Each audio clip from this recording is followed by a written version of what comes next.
Hello everyone. In this session, we are going to understand the concept of inheritance.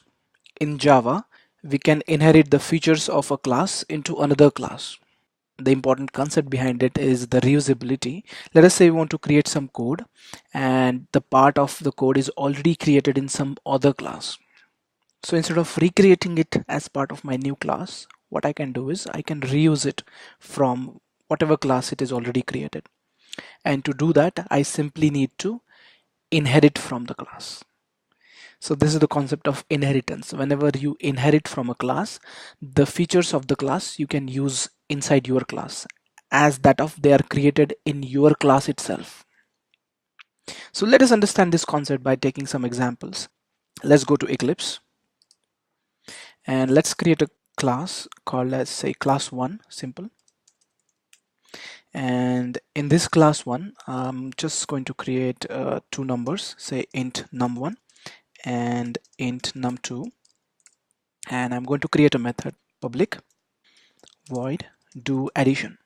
Okay, simple method do addition, and what it is going to do is just going to add num1 and num2. Okay, just for example.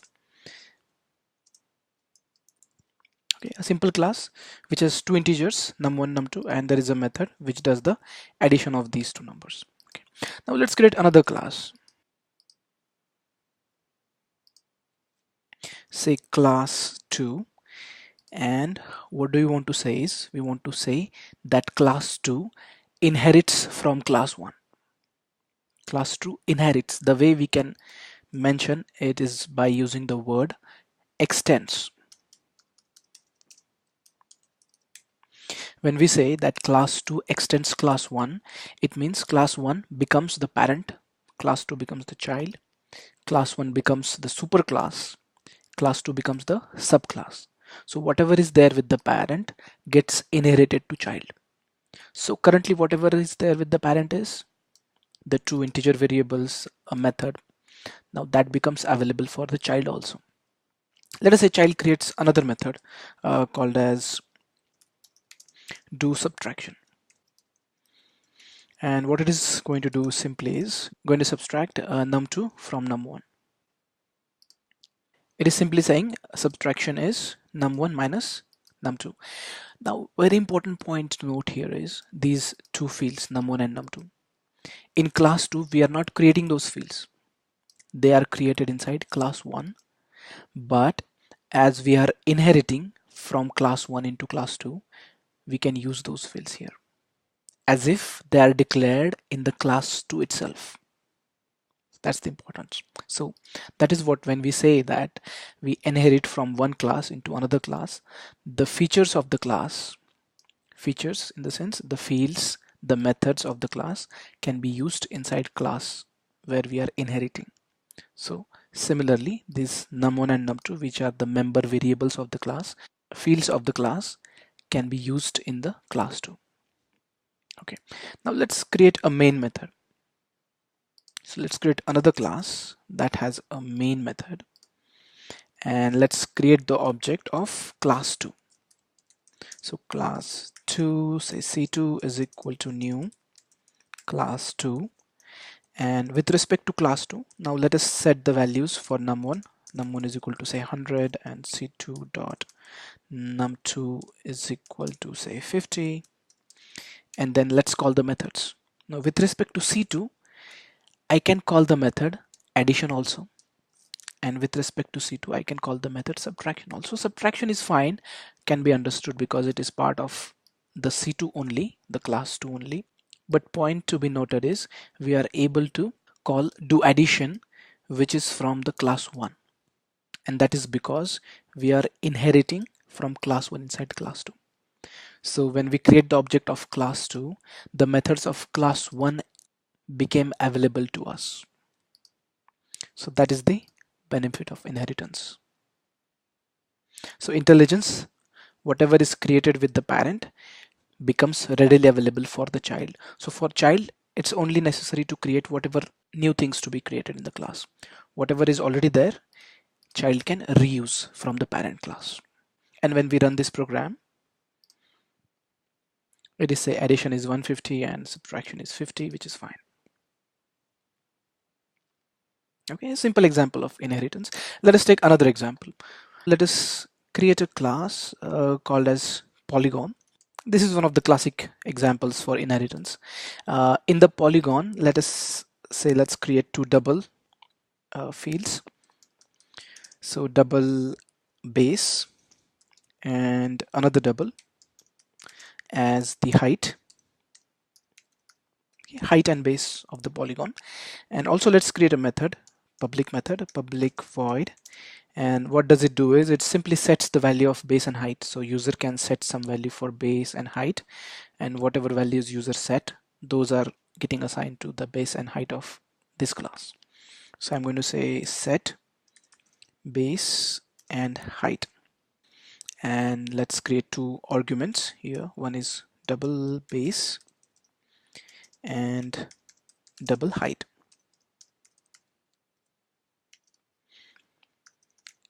So this dot base will take the value from base, and this dot height will take the value from height. Two things, the fields and one method. Now let's create another class which is called as triangle class. And inside the triangle class, let us say triangle extends from polygon.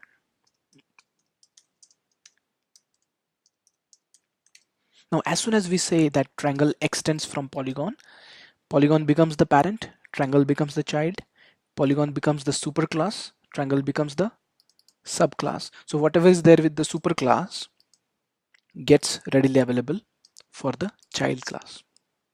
So I no need to create these base and height fields in the triangle. I can readily use them inside any other method. So inside the triangle class, let's create a method, say public void calculate area, and let's calculate and display the area. So something like area of triangle is 0.5 into base into height. So this method will calculate the area of the triangle. It's something like base into height by 2. Now let's create another class called as a rectangle. And this rectangle class also we say that it extends from polygon. And in this rectangle class as well, let's create a method that is calculate area, and we will say area of rectangle is base into height. So we have three classes over here: polygon, triangle, and rectangle. Polygon is kind of a parent class. It has two variables, one method, base and height, and triangle and rectangle both extends from polygon.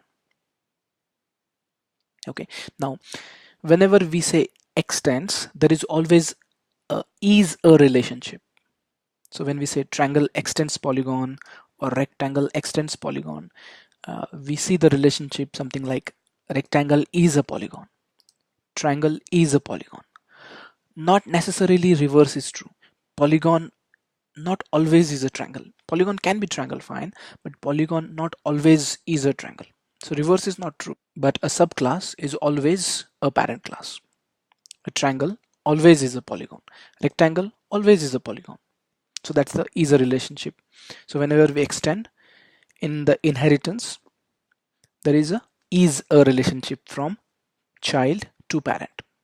Now let's create another class that has the main method. Let's call it as polymain with the main method. And inside the polymain, let's create the object of triangle and rectangle class. So triangle T1 is equal to new triangle, and rectangle R1 is equal to new. So two objects, object of triangle class and object of rectangle class. Now with the help of triangle class's object T1, we can use the method from the parent to set the base and height. So let us say base is 10 point something and height is 20 point something. And similarly for rectangle, when we call base and height, same base and height method from the parent is available for the object of rectangles class. Say base is 20 point something, height is 34 point something, And of course, the methods that is calculate area from triangle and calculate area from rectangle are also available for the respective objects, which we can call. So T1 dot calculate area and R1 dot calculate area. So it's a mix and match of the intelligence that is there with the parent and child. The parent is providing the method that is set base and height, and the calculate area is coming from the children. So when we create the object of triangle and rectangle, those objects can use the method with the parent of the class and the class itself. So when we execute this program, we can see the area of triangle is this and area of rectangle is this. Okay, simple concept how we can inherit from one class into another class. The simple word that we need to use is extends. Okay, so we'll see some more examples and concepts related to inheritance in the coming sessions. Thank you so much.